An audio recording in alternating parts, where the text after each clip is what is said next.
leather gloves, we're slapping in hams, popcorn and peanuts, we're working the stands, pink cotton candy, love on a stick, who's chasing the beer, the trick of the lips, play ball, play ball. Roll up the bases and smack it right over the wall. Play ball. Play ball. Good evening, ladies and gentlemen, and welcome to Laughter Saves Lives Live. My name is John Larocchia, and I am here tonight by myself. In a little while, I'm going to bring in Marianne Fontana, because who wants me on screen by myself for more than 5 minutes? It's just not a good thing. We're doing a special show tonight, Laughter Saves Lives. It's our 9/11 show. We've done one every year. And I like to show, we remember the guys that were lost on 9/11 and because of 9/11 through laughter. We do our shows. We're going down to Ohio. This is my 9/11 this year. I am really not doing much this year. I got a little burnt out last year. Went through some depressions and whatever. So I said, this year I really can't do much. I booked a show in Kent, Ohio, right across the street from Kent State University, where we had the famous shooting back in the 70s.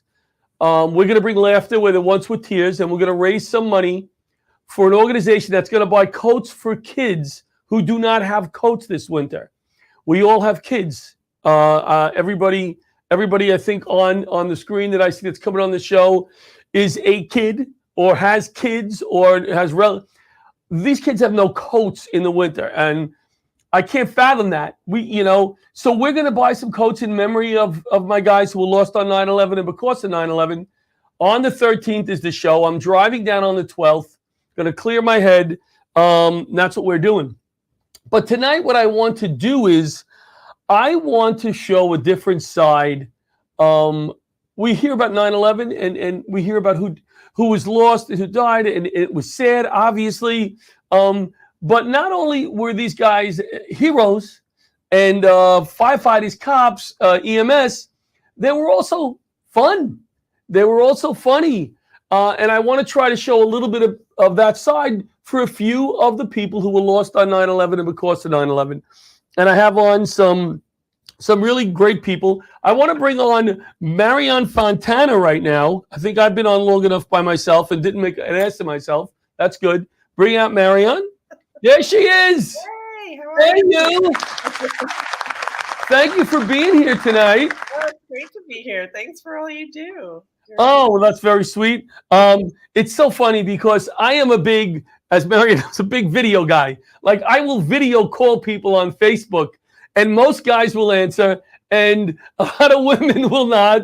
And she answered this morning, and the first thing out of your mouth was something like, "Why video?" She went. I was at a wedding last night, and I was a little tired in my pajamas, and But you answered. That says a lot. You answered in your PJs, and you didn't have your makeup done yet, and so I appreciate that. So welcome. You looked wonderful. Welcome. Thank you for being here. Thanks for having me. It's fun. So, your husband Dave was lost on 9/11. Yes. Yes. Now, squad one. My brief experience with Dave, I did not work in the same firehouse as Dave ever. He was detailed to hazmat a lot, though. He did come over, and I did work with him a few times. And I can tell you that the only thing I remember about Dave was he was so easygoing. It seemed like he was a nice guy. I can't say that about everybody. If you can't say something nice, don't say anything, right? But I can say about Dave, he just seemed like the kind of guy that I could just sit there and hang out with, talk with, play darts with, and kind of laugh with. Yeah. So tell us a little bit about Dave and his background. Before he was a firefighter, what did he do? Well, we met in college out on Long Island at CW Post, and I lived in the arts dorms. I was a musician, okay, and he was a sculptor. And so he lived upstairs, and I was 18, and we fell in love. And he was very shy. So I was the goofball, always making my friends laugh, had the popular room where everyone hung out. And he had this kind of quiet sense of humor that I didn't really know right away. So one of our first times he asked to go for a walk, and he was so shy, it was kind of painful, and I was so uncomfortable, and I'm trying to crack jokes and loosen things up, and then he just laid down in the snow, and I'm like, "What are you doing?" And he said, "I'm a speed bump." And I was like, "Okay, he has a sense of humor. I can do this." So he became a firefighter. What do you was he the type? Like, because I was never the type where anybody thought I'd become. I was afraid of heights. Not good with smoke. Not really too brave. Nobody ever believed that I became a firefighter. What about Dave? It actually was total natural for him because it was a natural fit. He was a lifeguard at Jones Beach for 16 years, and he loved saving people. I mean, that was his thing. So a lot, as you probably know, a lot of the lifeguards are firefighters. And what field was he at? He was at Field 6, and then he was at Robert Moses 3. Okay, I'm always at Field 6 walking. Yeah. People look at me and say, "How do you stay in such great shape?" They want to know my program. I'm sure you were going to ask me sooner or later. I was like, how do you do it, John? I'm always chatting with the lifeguards, and I wanted to do something for them. I wanted to include them in some of what I do because they're important to us. All our families are going at the beach, and they're always there, ready. So Dave did that throughout his time on the job, or did he stop doing lifeguarding? No, he stopped once he got the job because it was full time and it was too hard to keep going. We had our son, and we lived in Brooklyn, so it was too far. But he always kept in touch with the guys. The guys still keep in touch with me. Oh, that's nice. Yeah, we had a lot of laughs on the beach. It's a lot like the firehouse being on the. I tell you, I work out on the beach, and when I walk on the beach in my Speedo, I do get a lot of laughs also. I want to invite them to the October 26th show at Governor's. Yeah, let's talk about that. I'm in the group, so I'll I want to give them some free tickets because I appreciate what they do. Oh, they'll support you, absolutely. Yeah. So what else can you tell us about Dave? Got on the job. Did he ever get promoted? Was he a lieutenant? Posthumously, he did, but he had taken the test before, and he was waiting. He was on the list and waiting. So they very generously promoted him after he died. So yeah, we met when I was 18. We dated for 10 years, and he started out at Ladder 122 in Park Slope.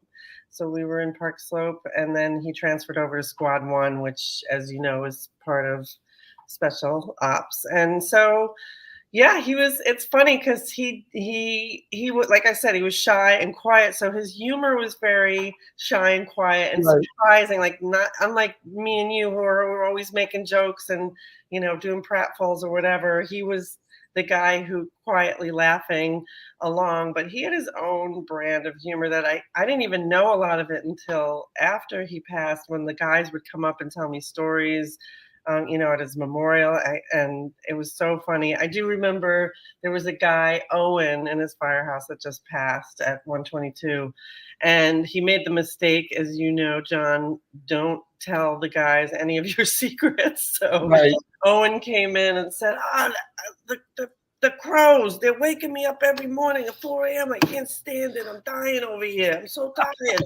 And so Dave, for a month, because he was a sculptor, made a crow out of balsa wood with such detail. It was beautiful. I'm like, what are you doing? And so one day he came in when it was finished. He put it on a pulley with a string, had all the guys wake up at 4 a.m. every morning and lower the crow down on Owen while he was sleeping. Love it. We had a guy who didn't like peas because he had the shakes. Right.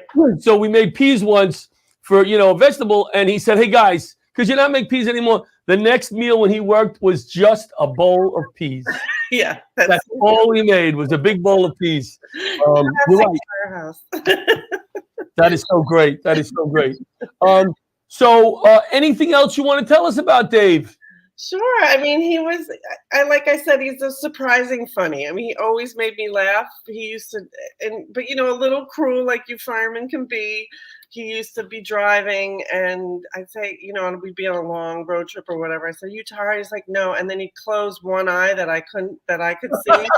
and pretend to be nodding off and swerve the car a little. So we always had a lot of laughs, and he was really, really funny to hang out. It was particularly funny with my son. You know, I'd be feeding him when he was an infant, and Dave would just take the peas, Bexy peas, and throw it on his face, and you know, just surprising. Always surprising. Me, you know, you're gonna hear a joke. Right.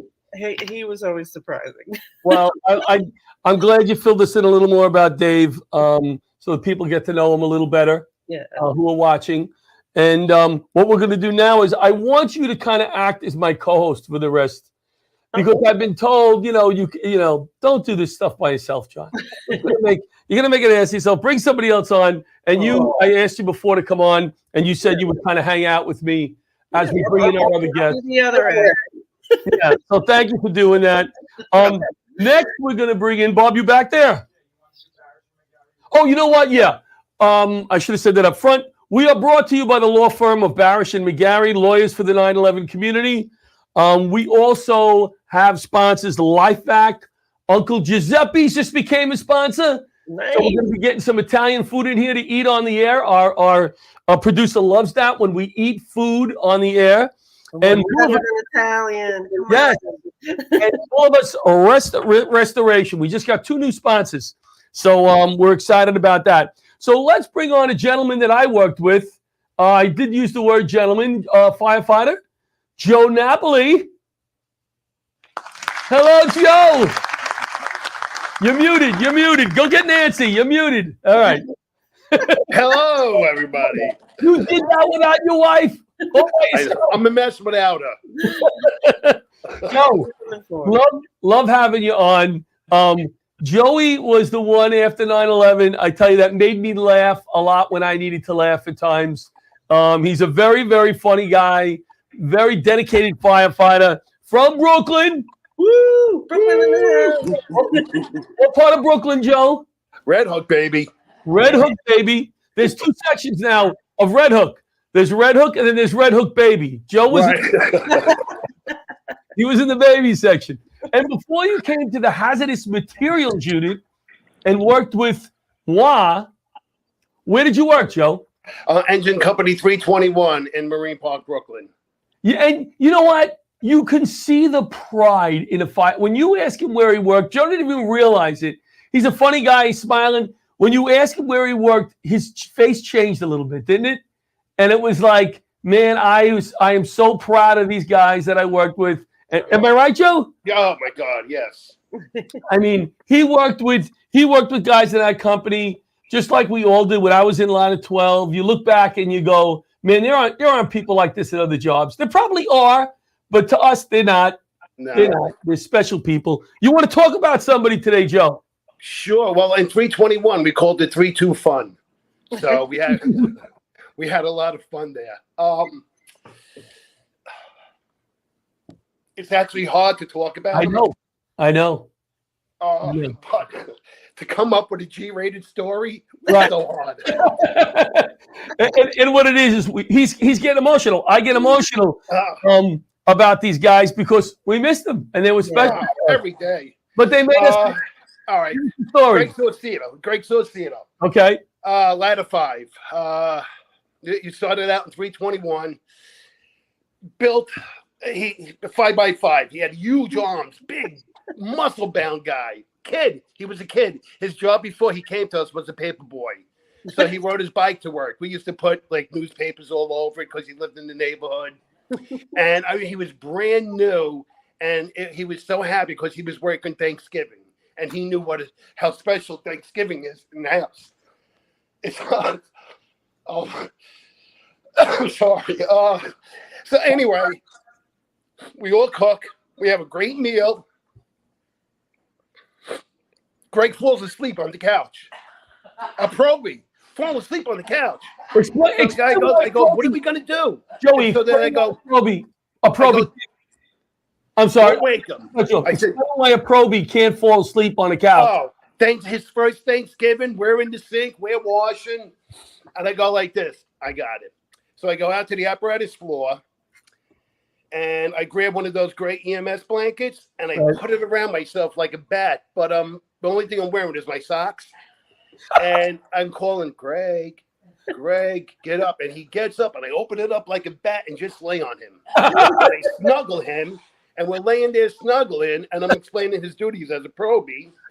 And this story would go on in the firehouse, and he ever said since that day he had something for fat, hairy chicks. Too much. I just want to apologize because I brought Joe on first and not Captain Sereno. Already I've screwed up, but Cap, you'll be up next. I got more time than Vinny. That's right. That's right. Literally. He was in my house. I was the senior man. I didn't know that he was in your house. So tell anybody else you want to talk about. From 312,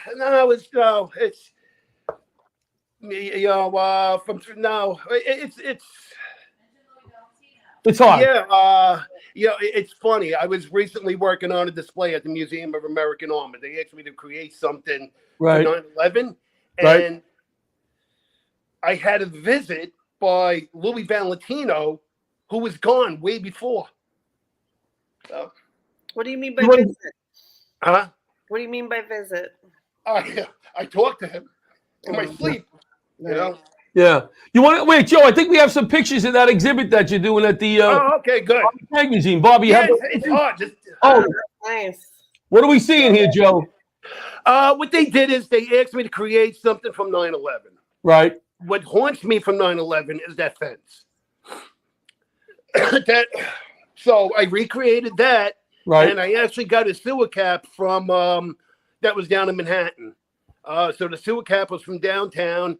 And it just reflects the whole, I feel, darkness of the whole piece. And, with the going overseas, it was just not a good thing. Not a good outcome. Yeah. So you're talking about right after when people were putting up. Yeah, have you seen their loved ones? Right. So, somebody was asking me. I said, if I can name this, I would call it because I picture everyone. Have you seen? Because we're still missing 1,100 unidentified people. Right. Not for nothing, Joey, but the sewer cap. You didn't just go downtown recently and take a sewer cap off the street. I plead the fifth on that. He just laid his hairy body over. If there was a said missing sewer cap in Lower Manhattan, I know nothing about it. There's some taxi cabs sitting in a sewer cap. Well, Joe, thanks for coming on. I know. Okay, thank you. Personal for you. Thank you for letting me talk about Greg. Absolutely, and you, like I said, in the house after losing 19 members assigned to the house, and new people came into the house. One of them being you after 9/11. Yes. Yeah. A lot of people told me I was a lot funnier than you. A lot of people tell me everybody was a lot. You hear that all the time. Tommy Gardner, Dennis Carey, who we both lost. People would come in and say, "Man, who's the comic? These guys are so much funnier than you," and they were. And I just unfortunately, my humor is in sarcasm. But I always listened to their jokes, and then I would get paid and use them on stage. There you go. Joe, thanks so much. I love you. I know you guys been talking about working out a lot. John and I used to be all workout. All right, don't talk about that. Don't talk. I don't know if we can talk about that. Okay, very good. But it made me laugh, brother. It made me laugh. Right. And your tattoo. What about your tattoo? Oh, my God. Okay, so. We got 2 minutes. Do it quick. Here it is, right? Yeah. The infamous tattoo. Yeah. It's got hoses and it has a dripping, tear where the hose are coming out and, the stars and I made sure I went around, tough guys go around the back of the arm, so I go to work 7 hours to do. I go to work and the guys go, come on, let me see it. So he still had saran wrap on it. I take the saran wrap off and I hear 2 guys, one being the boss going, should I tell him or you? He goes, oh no, please let me. And another fireman who works with Tony Musafidi comes over and he goes, bro, you got 343 fallen sandwiches on your arm. So I go, what do you mean? He goes, HEROS, sandwiches, HEROE, yes, men of valor. Oh. So now they're asking me, is that mustard or ketchup coming out of the hose? He was so proud. Oh, my. I called the guy up. I go, you got to fix this. I got to come back. Always spell check your tattoo. Oh, so now I drive all over and I see like heroes, like Italian heroes. I go, that's wrong. Joe Napoli, thank you so much, Joe. All right. Uh, God bless. you know, it's sometimes it's just you start talking about these guys and it brings you right back. Oh yeah. You know, it brings you right back. You can make up these stories; they're hilarious.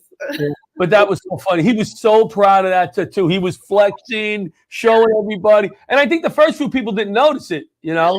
Right. I don't think it was until like day 2 that somebody said, Joe, it's not that funny. All right. I know the widows did that too. They all got tattoos, you know, after the husband died. And I chickened out. I said, the only tattoo I want is keep back 200 feet. Let's bring on Captain Vinny Serino. So you see how organized this show is, right? You were supposed to come up first, and I'm like, hey, let's bring up Joe. He's here now. That's okay, John. I'll take a back seat to Joe. Anytime. And what I'm going to do is to keep you on track. I'm going to get my my timer going. So I don't interfere and ruin the rest of your schedule. Yeah, because we're recording the show, so we start a little late. So now I'm trying to add, 6 minutes onto everybody's time, and it's not going well so far. No problem. Good to have you, my brother. Good to see you. Miriam, good to see you. Yeah, Although you probably don't recognize the face, I did work with your husband quite a bit. Oh, yeah, I do. So I can attest to everything you were saying about how he was just an easygoing, super friendly, and a rather large guy. So yes. if ever I was going to be trapped, I'd want Dave working with me. Oh, I love the fact that you knew Dave. I didn't know that. That's great. I could say about you, I was a very, believe it or not, I was not the person that you think would become a firefighter. And I always looked up and respected people who prepared, knew their job well, could lead, and that was you. You were somebody that I always looked up to and knew that if I was working with you, I'm in the best hands. Thank you, John. That's called acting. But yeah, I did a pretty good job with that. But I've wanted to be a fireman ever since I woke up one day and I realized I couldn't play shortstop for the Yankees. Yeah, that wasn't going to work out. Somebody says we got the greatest job in the world. I'd say we have the second best job in the world. If I could get a baseball glove and take the field, that would probably be the best. But other than this, the career has been very, very good to me. Yes. Did you retire yet? No, I'm still working. Yay! How many years on the job? How many years, Cap? Well, I had some police time prior, so I'm coming up on 32 years. Wow. Long time. Been a captain for 18. Wow. Thank you for your service. And you know what? I was thinking about who I was going to talk about, but when Joe came on and Miriam came on, just a couple of, rather important things. Miriam, I was at Dave's funeral, and we try to go to as many as we can. But what stuck out of my mind is that it's very, very rare, if ever, that the spouse actually speaks about the husband. Mm. And you speaking about your husband is something I'll never forget because it's just so rare. So I remember that. Don't remember the date, but I know it was probably in October sometime of 2001. It was on his birthday, October 17th. Yeah, that's right. October 17th. Yeah. And I knew that September 11th was actually our anniversary. That's right. So, yep. And he was working the night before. Yeah, I remember that. Wow. In regards to, hey, John, in regards to Joe, the funny thing about Joe Napoli was when I got promoted to lieutenant, I went to the 15th Division, and then I was actually assigned to 321 briefly. And Joe was my chauffeur. So wow. Before the first anniversary of September 11th, first day of school, Joe comes upstairs, he wakes me up, and he says, come on, we're going to go get your kids and bring them to school. And my daughters were pretty young at the time, and 321 was first due to my house. So we go around the corner, we pick up my kids, I'm sitting them in the front, and we drive them to school. And I told him, I says, that was probably the most exciting day, on the job for me. I never forgot that. So he starts talking to me about my career that I had in special operations prior. So I'm figuring, maybe he wants to go to rescue, something like that. And he starts talking to me about hazmat. And you want to go to hazmat, Joe? I don't think that's going to be too much of a problem. I'll speak to Captain Cully at the time. And so make a long story short, I come back into special operations and I'm working, a tour in hazmat 1. And in comes Joe Napoli for his first tour. So he drove me like the week prior in 321, and now he's working with me in Hazmat 1. Oh, that's great. I'm just glad he didn't take you for a tattoo. That's good. That's Yeah, my last day I worked in Hazmat, we met my son in Manhattan for lunch, which is a special day to me, you know. And we have a lot of memories like that, working with our brothers, who some of them that we lost on 9/11. Can you talk about somebody? Tell us the time that made you laugh or smile. Yes, very much. So you had Adam Rand, who was in Squad 288, which is in the same house with Hazmat 1. Right. And it was always customary for usually the incoming day tour to bring some food, whether it was donuts, bagels, or what have you. So another guy you had there, Eddie Tomaszewski, would bring in Krispy Kreme donuts. It was kind of a staple for him.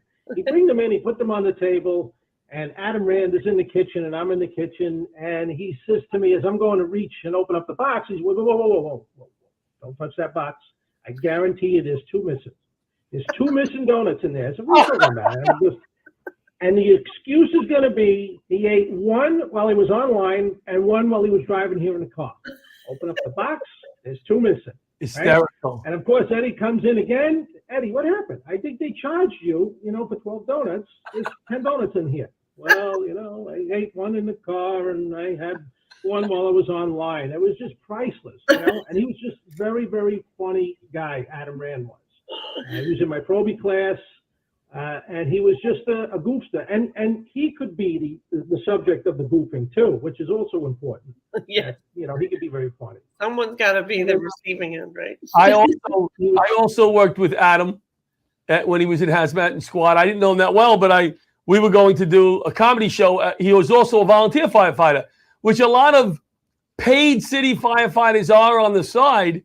Yep. They also assist in their communities, and Adam was one of them who did that. A good guy. I didn't know him that well, but always nice to be around.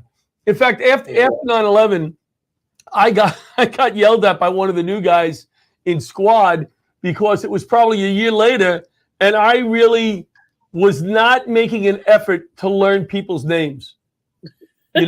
You went through, obviously, a very tough time losing all these friends of yours that you work with every day, parties, whatever. And I really had no desire to learn anybody's names. It was a fault of mine. And finally, one morning, I'm walking up the stairs and somebody says hello. And I say, good morning, big guy. And guy turns around, grabs me and says, hey, a-hole. He goes, you can't say my name? And I went, I don't know it. I don't know what your name is. And from that moment on, I was like, learn the names or you're going to get a beating, So I started learning all the new guys' names. Was that Phil McGarry? Was that? No, that was not. That was not. You guys not. all have nicknames for each other, too. So after Dave died, I didn't know their real names. Right. I only knew, like, Ed was Special Ed and Bill was Miserable, and I didn't even know anybody's real name. It was terrible because, Actually, Miriam, had, actually his name is escaping me right now, but we only knew him in the Hazmat 1 as Beetlejuice. And that was Carol. Oh, Petey Carroll, yeah. Yeah, Petey Carroll. We just knew him as Beetlejuice. I didn't even know it. Petey. Yeah, there was a guy, Eric, they called the pig farmer because he lived up by Harriman. And I only knew him as the pig farmer, and he came up to give me, I'm so sorry for your life. I'm like, thank you. Pig farmer. Like, what are you going to say? Yeah, thanks so much for calling in. We got to squeeze in two more guests. I'm sorry to rush you, but I appreciate you taking the time, my brother. Great to see you. All right. Well, I'm Vinny Serino. I worked with Vinny on either 9/11 or 9/12. Oh, wow. And a year later, I was driving him, and Vinny said to me, hey, you look a lot better than the last time I saw you. And I'm like, when was that? And he goes, Joe, we worked together on 9/11. Oh, you like, didn't even remember? I didn't remember that. I still to this day have no memory of working with him. Let's bring out our next guest. Let me get these right in order. It is Amy Gardner. Hi, John. Hello, Amy. How are you? I'm doing good. Amy, Tom was, I would say, I always used to say Tom was my best friend, but that was kind of embarrassing, I think, because Tom had a lot of best friends and I only had one, So Everybody loved Tom. It's a good choice. Good choice. Yeah, everybody loved Tom. He was smart. He was strong. He was handsome. He was funny. He was a great firefighter. And I was lucky enough to do a radio show with him, and he wrote some jokes for me. I still do one joke to this day that Tom gave me as a way to remember him. Tell us a little bit about how old were you when you lost Dad? I was 9 and my brother was 6. Okay, so you have definitely some memories of Dad. Can you give us a time that he made you laugh or smile? There's a lot. Yeah. He definitely loved nature, as you know. He did. He did. He really tried to make sure that we loved nature as much as he did. So a lot of my childhood memories are us camping or hiking or him teaching us plants and animals. But unfortunately, and I feel like he would be kind of sad to hear this, but the funniest memories are when it failed or backfired on him. And he had to very quickly teach us the circle of life. And like spin animals dying in a nice way. But there was one time my dad always taught us how to take care of animals, see if they were in distress. And there was a little baby bird that was following us around. So my dad went and got this. We got him. He helped save the bird. It had a broken wing. And he mushed up bread and milk and would literally feed this little bird every day. Took care of it, would teach it how to fly in the backyard, like was teaching us how to rehabilitate these animals. Beautiful childhood memory. My mom left for work and it was just us and my dad, and he put the bird, it was like time to bring it back to its family. We built a little nest for it, whole thing. Beautiful moment. And then within like 10 minutes, a cat just completely ate the entire bird and decapitated it right in front of us. My mom came home from work of us like my brother and I just sobbing. And my dad was like, okay, well, like the cat needs to survive too. And that's why he needed to eat the bird's head in front of you guys. It was so brutal. But like there were so many of those moments that he just was trying to give us a pure childhood memory that nature just was so brutal. Yeah. And so, because my daughter now is into environmental. She's going for a master's now, environmental sciences or whatever. So they would have got along great. Yeah. But Olivia was only one. Olivia was one on 9/11. She remembers nothing, which is amazing to me. So I mean, he always made the guys laugh in the firehouse. He had. I don't want to say it was an intelligent sense of humor. That he would hit somebody with a dig, right? And the laughter would start, and the guy who was hit didn't realize he was hit until like 5 minutes later. It would be like, oh my God, he just made fun of me. Well, yes, especially me. When I started doing my radio show, I was looking for a co-host. And my first co-host actually worked for not Imus later on. So she left. And I asked Tom, because he was so good at making fun of me, I said, just come on and abuse me like any opportunity you can. Give me a dig, give me a hit, And I think the first day he came in, he said like, hello, goodbye. That was the extent. And I said, yeah, nice job. Nice job. So the next time he came in with notes, and we had some quality guests on, and he had some great questions, and he would always dig my son. My son loved him. He would always like hit him with a dig. And I thanked your mother at one point because he was busy. He was also a teacher. He was a college teacher. He also taught for National Center for Bioresearch and Training at Louisiana State University, which it sounded like a good credit until they hired me later on. And then it kind of lowered the bar, But he was a funny man, really. Yeah. And I loved him. I miss him to this day. My family always said, you have no friends. You had one friend and you lost Tom, and now you have no friends. And it's kind of true in a way, because I don't have somebody that is close to me that I respected that much, that I could trust that much with telling him. I could talk to him and he would know, okay, I can't have fun with him right now. I need to listen to him, And there were other times where it was kind of serious, where he would just make fun of me anyway, which was good too, which I needed. And he didn't treat you like a bird, thank God. Yeah. He mushed up milk and bread and spoon-fed it to you too.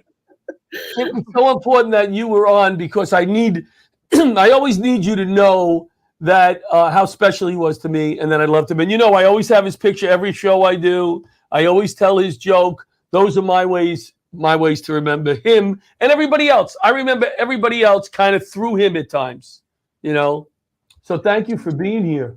Yeah, my pleasure. I have a lot of fun memories of growing up, watching you guys do the radio show and listening to the show. Oh, you do? You listened? When I was a kid, yeah. Definitely. Yeah. Oh. My mom wasn't always thrilled about every show that we listened to, but yeah, we appropriate. Yeah. We were okay. We really didn't hit topics that were, maybe some of the comments. I don't remember any of them being bad, but I just remember there being a point where my mom was like, maybe we should not. How is your mom? You guys lived on Staten Island, right? Long Island. Oh, Long Island. Long Island. Yeah. Long Island. And her mom just had an opening that we went to, an art opening. Yeah. Oh, wow. What a great story. The kids, I think, had art therapy after 9/11. Art therapy. And she saw the good, her mom, in that. And she became an art therapist now. Oh, wow, good for her. It's an awesome story. Yeah. And she had an art exhibit of her own art that I went to see with my wife, and I got some free food and didn't buy anything. Typical firefighter, right, Amy? And you're proud of us. Yeah. But I got a treat for Amy. Oh. I have a treat for you.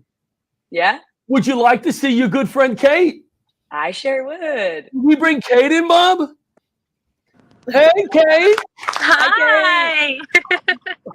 Thanks for pulling over. Kate is on the way down to South Jersey to see her mom. Oh. Yes. And she was kind enough to do the show because I begged her.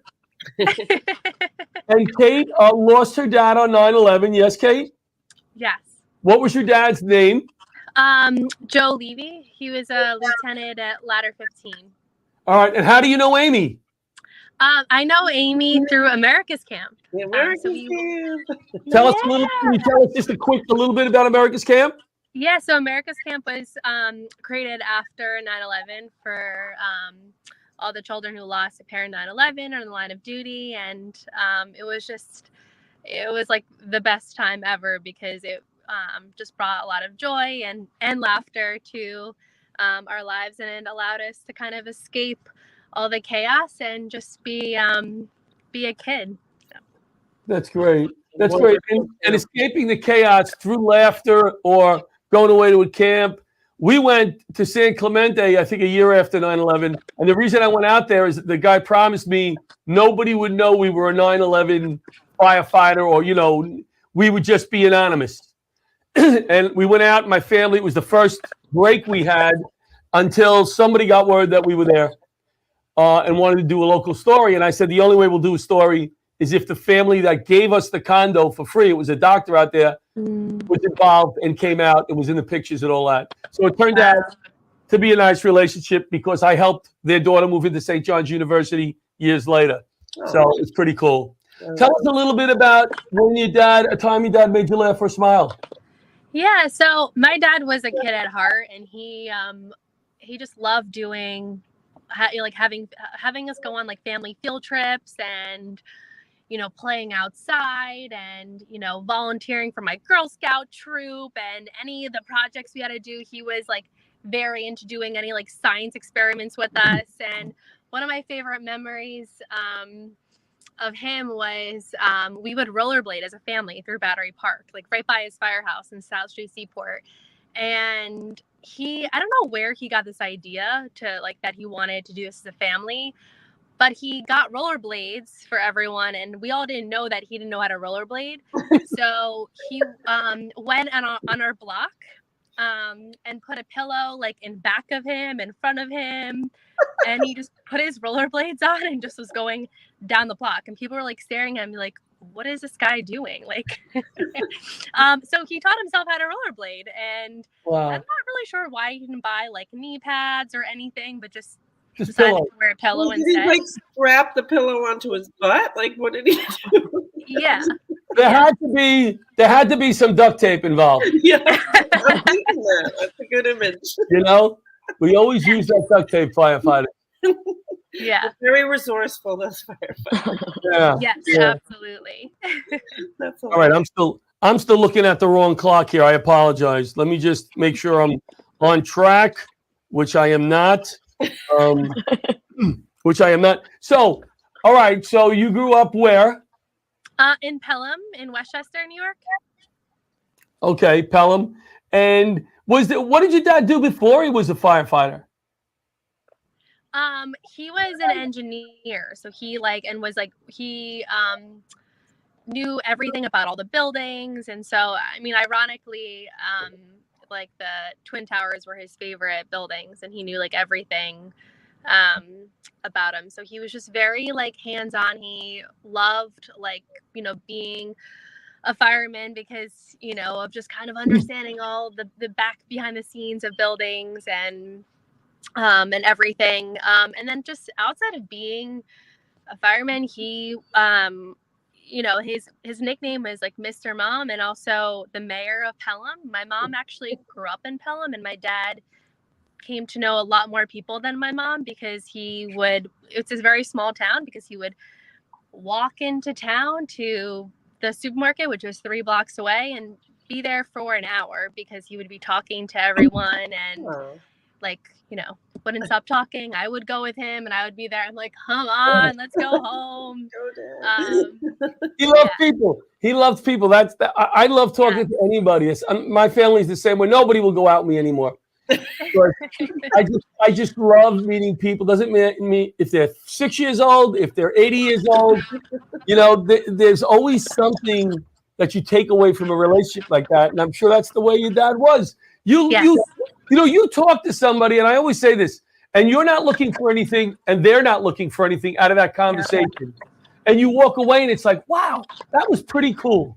Yeah, you know, that's what we all missed, you know, with COVID, was those moments, you know. Yeah, that's part of living in New York. What's so cool about having you guys here today. This is exactly what I wanted to do. Try not to cry.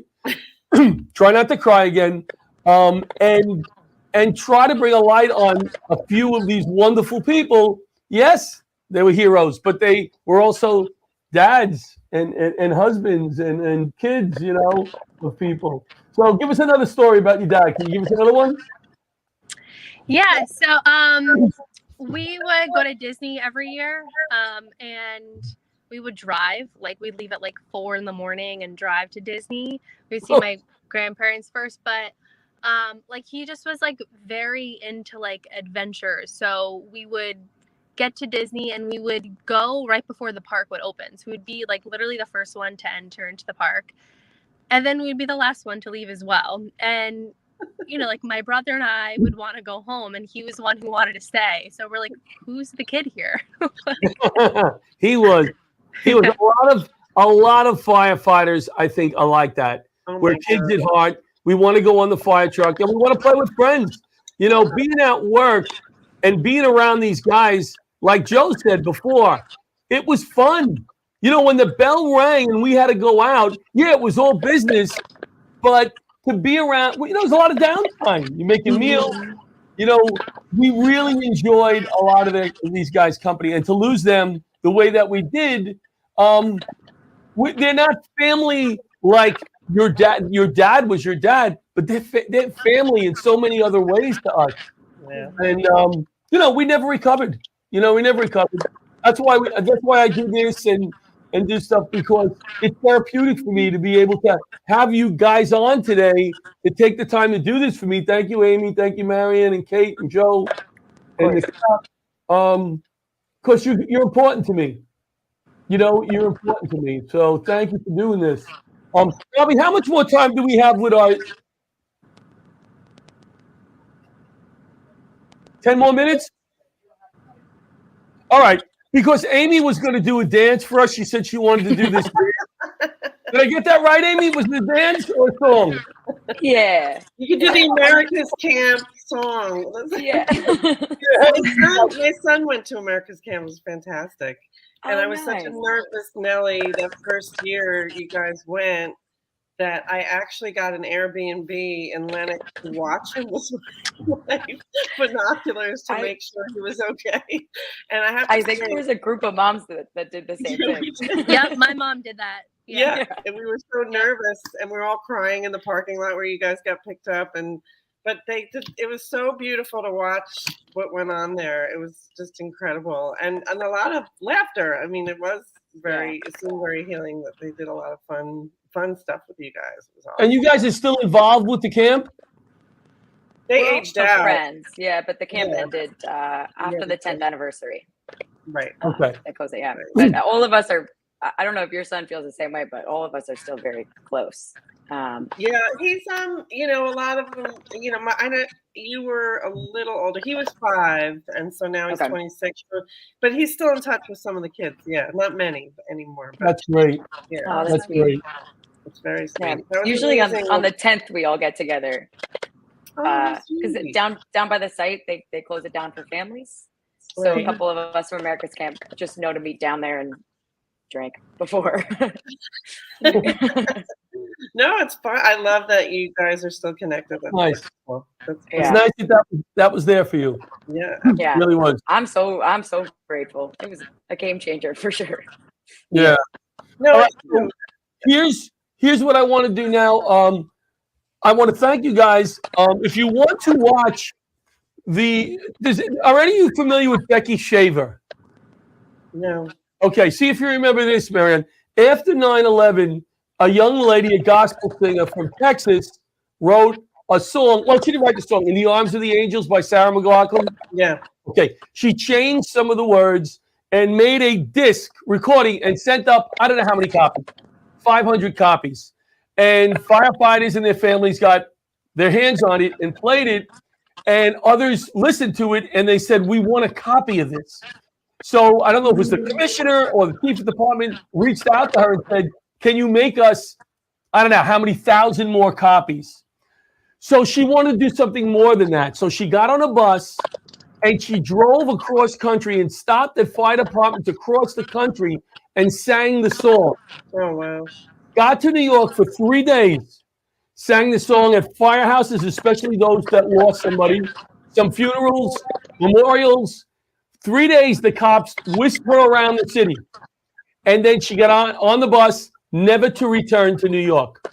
Oh, my God. Has never been back. And my goal is to bring her back, to thank her, do a concert with her gospel music, bring her back so we can thank her for what she did and show her around the city that she never saw.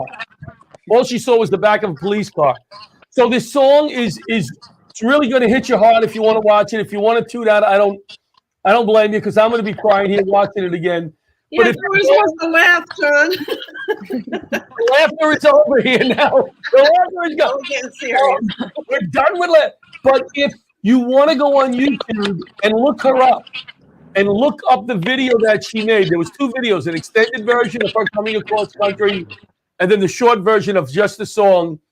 It's awesome. What's her name?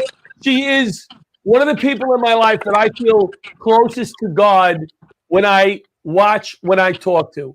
And she has been on my show, and I asked her to sing a song to close the show. She wasn't available. I said, can you record just something simple on your phone? Not expecting her to sing that song because there was some legal issues about it. And she sang the song just in her phone, sitting at her desk. Wow. All right? So I'm going to close the show. I'm not coming back on. We're going to be back on next week with some, I don't even know who our guests are next week. But I thank you. That's how we roll here. It's organized confusion. It's like going to a fire. It's like, we kind of know what we're doing, but we don't. Thank you, guys.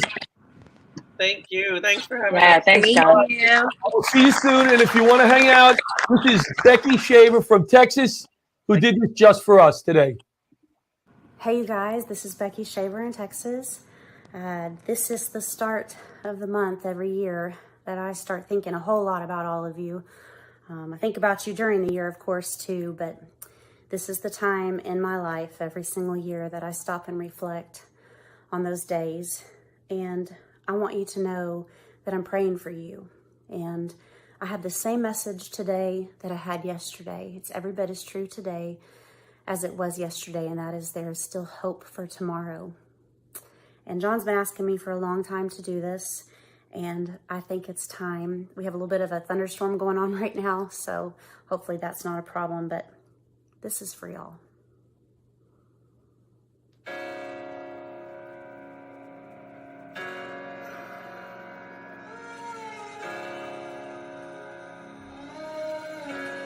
Spend all my time waiting for another day, for a day that will make it okay.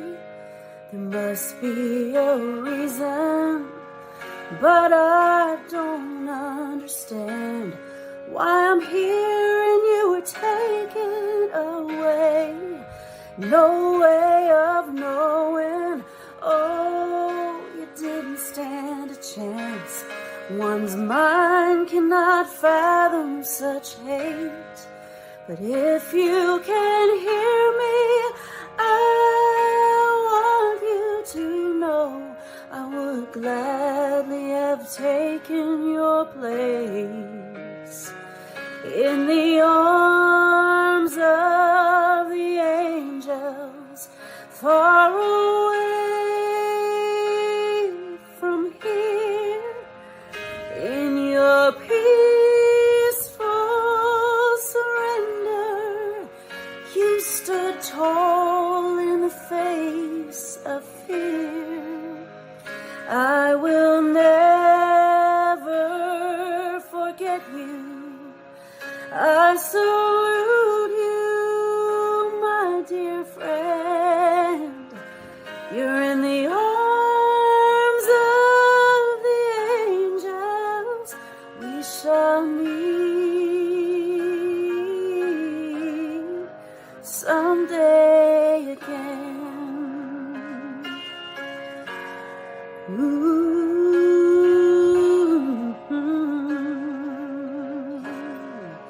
The day's long been over, but my anger rages on.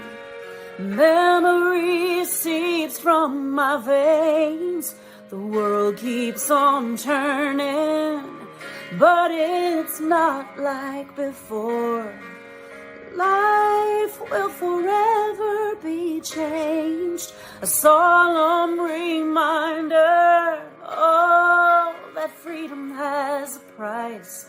Makes it easier to believe in this sheer madness, oh, immeasurable sadness that brings me to my knees.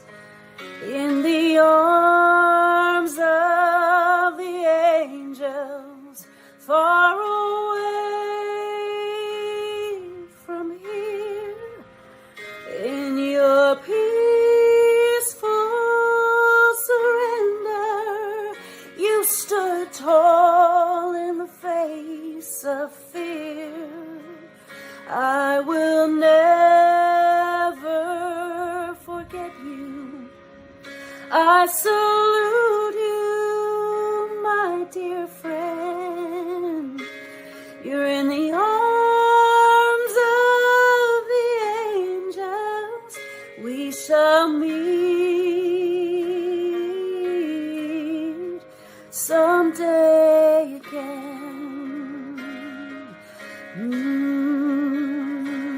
You're in the arms of the angels. We shall meet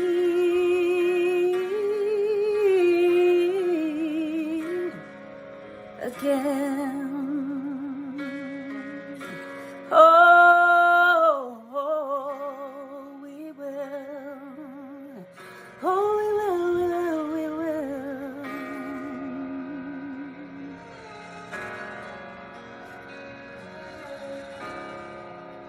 We will. I love you.